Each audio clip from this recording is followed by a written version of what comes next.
سب سے پہلا حملہ کیا ہے انہوں نے خانہ رسول پر. رسول کے جد امجد ان کی قبر کو مسمار کر دیا گیا.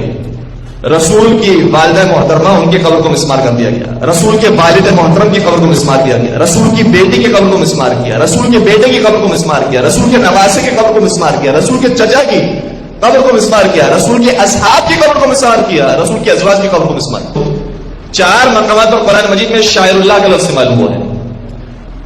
شاعر اللہ وہ علامات جو لوگوں کو پہچان کرواتی ہے پروردگار کی، انہیں کہا جاتا ہے شاعر اللہ. 4 مقامات پر شاعر اللہ کا لفظ قرآن مجید کے اندر استعمال ہوا. اس میں سے 2 مقام ایسے ہیں کہ جہاں حکم دیا گیا ہے، بیان کیا گیا ہے کہ شاعر اللہ کی تمہیں کیا تعظیم کرنی ہے، کیا کرنا ہے. اور 2 مقامات وہ ہیں جس میں مصداق بیان ہوئے ہیں، مثالیں بیان ہوئی. شاعر اللہ کہتے کسے؟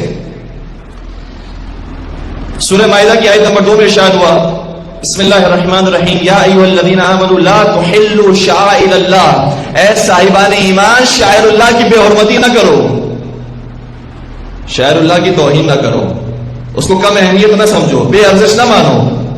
یہ سورہ مائدہ کی آیت نمبر 2.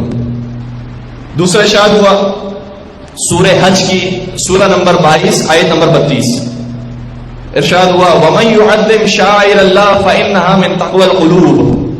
پہلا حکم کیا تھا؟ پہلا حکم یہ ہے کہ بے حرمتی نہ کرو. اب کیا کریں؟ وہ قرآن مجید نے بیان کیا. شاعر اللہ اگر تمہیں کہیں نظر آتے ہیں تو ان کی تعظیم کرو، ان کا احترام کرو. اور یہ احترام کیا ہے؟ فَإِنَّهَا مِن تَقْوَى الْقُلُوبِ، یہ دل کا تقویٰ ہے. دیکھیں تقویٰ ہر چیز کا ہوتا ہے. تقویٰ آنکھوں کا بھی ہوتا ہے، تقویٰ زبان کا ہوتا ہے، تقویٰ شکم کا ہوتا ہے، تقویٰ اعضاء و جوارح کا ہوتا ہے، لیکن سب سے بہترین تقویٰ دل کا تقویٰ ہے. اگر یہ دل کا تقویٰ حاصل کرنا ہے تو کس کی تعظیم کرنی ہے؟ شاعر اللہ کا احترام کرنا ہے. یہ 2 حکم قرآن مجید کے اندر بیان ہو گئے. اب شاعر اللہ کہتے کسے ہیں؟ کون ہے شاعر اللہ کے اندر؟ 2 مقامات پر قرآن مجید نے بیان کیا اور مثالیں دی ہیں، بتایا ہے کہ شاعر اللہ کی یہ مصداق ہو سکتے ہیں. پہلا مصداق سورہ بقرہ کے اندر آیا. سورہ بقرہ کی آیت نمبر 158 ارشاد ہوتا ہے ان الصفا والمروہ من شعائر اللہ. صفا اور مروہ کی پہاڑیاں یہ اللہ کی نشانیاں ہیں. یہ شاعر اللہ میں سے ہے. صفا مروہ پہ ہوا کیا تھا؟ کیوں یہ اللہ کی نشانیاں ہیں؟ سوال ہی پیدا ہوتا ہے کہ صفا مروہ کو کیوں پروردگار نے شاعر اللہ قرار دیا؟ کہا اس لیے قرار دیا ہے کیونکہ ہماری ایک نیک بندی، ایک جنتی خاتون اپنے بچے کی پیاس بجھانے کے لیے 7 مرتبہ دوڑتی ہے اور پروردگار پہ بھروسہ رکھتی ہے. تو وہ زمین کے جہاں پر وہ دوڑی ہے، ہم نے اس زمین کو شاعر اللہ قرار دے دیا. میں کہوں گا کہ جب ایک جنتی خاتون اپنے بچے کی پیاس بجھانے کے لیے دوڑے تو وہ زمین شاعر اللہ بن جاتی ہے. جب نواسے رسول جنت کے سردار اپنے علی اصغر کی پیاس بجھانے کے لیے 7 مرتبہ آگے اور 7 مرتبہ پیچھے ہو، کیا وہ خاک شاعر اللہ نہیں بن جائے گی؟ کیا وہ زمین شاعر اللہ نہیں ہوگی؟ کیا کربلا شاعر اللہ نہیں ہوگا؟ درود پڑھ دیجیے محمد و آل محمد.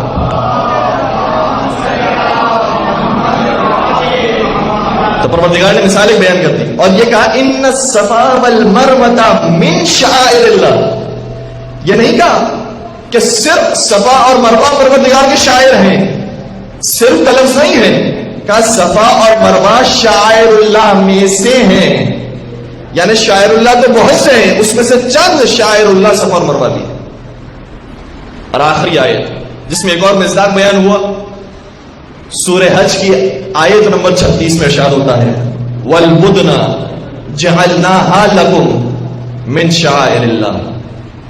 کمال ہو گیا، کمال ہو گیا. اب تک تو ہم یہ سمجھ رہے تھے کہ شاید خانہ کعبہ وہ شاعر اللہ میں سے ہوگا، شاید مسجد نبوی شاعر اللہ میں سے ہوگی، شاید خود رسول اللہ اور آل رسول کے خاندان یہ آل رسول یہ شاعر اللہ میں سے ہوں گے. کہا نہیں، یہ تو بہت بڑی بڑی مثالیں ہیں.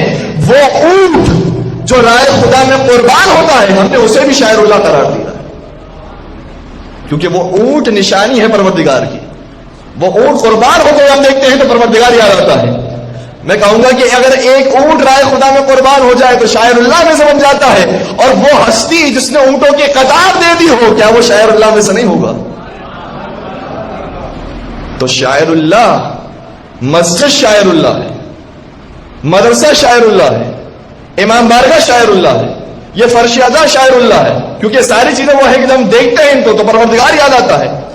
کربلا شاعر اللہ ہے، نجف شاعر اللہ ہے، مدینہ شاعر اللہ ہے، کاظمین شاعر اللہ ہے، سامرہ شاعر اللہ ہے، مشہد شاعر اللہ ہے، اور یاد رکھو یہ مسمار مقامات یہ شاعر اللہ میں سے ہیں۔ درود پڑھ دیجیے محمد و آلہ۔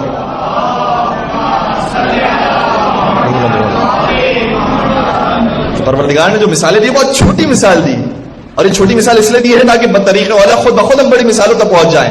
قرآن مجید نے کہا وَلَا تَقُلْ لَهُمَا اُفٍّ، والدین کو خبردار اف تک نہ کہو، تو قرآن نے تو اف کرنے سے منع کیا ہے۔ اب میں جملہ آپ کے سامنے عرض کر دوں اور بہت ادب کے ساتھ، والدین یہاں پر موجود ہیں لہذا میں 10 طرف جوڑ کر جملہ عرض کرنے پر مجبور ہو رہا ہوں۔ قرآن نے تو صرف کہا کہ ان کو اف نہ کہو، تو کیا گالیاں بکنے کی اجازت ہوگی؟ کیا ہاتھ اٹھانے کی اجازت ہوگی؟ قرآن نے چھوٹی سی مثال دی ہے، کہا جب ہم اف کرنے کا منع کر رہے ہیں تو بطریقہ والا ان پر ہاتھ اٹھانا یہ تو اور بڑا گناہ ہے، بطریقہ والا ان سے تلخ لہجے کے اندر بات کرنا یہ اور بڑا گناہ ہے۔ جب ہم تمہیں اف کرنے کا منع کر رہے ہیں، اسی طریقے سے جب ہم تمہیں اونٹ کے بارے میں کہہ رہے ہیں کہ وہ اونٹ جو رائے خدا میں قربان ہو جائے وہ شاعر اللہ کے اندر ہے، تو وہ جو جس کا پورا خاندان قربان ہو جائے کربلا کے میدان میں، کیا وہ شاعر اللہ میں سے نہیں ہوگا؟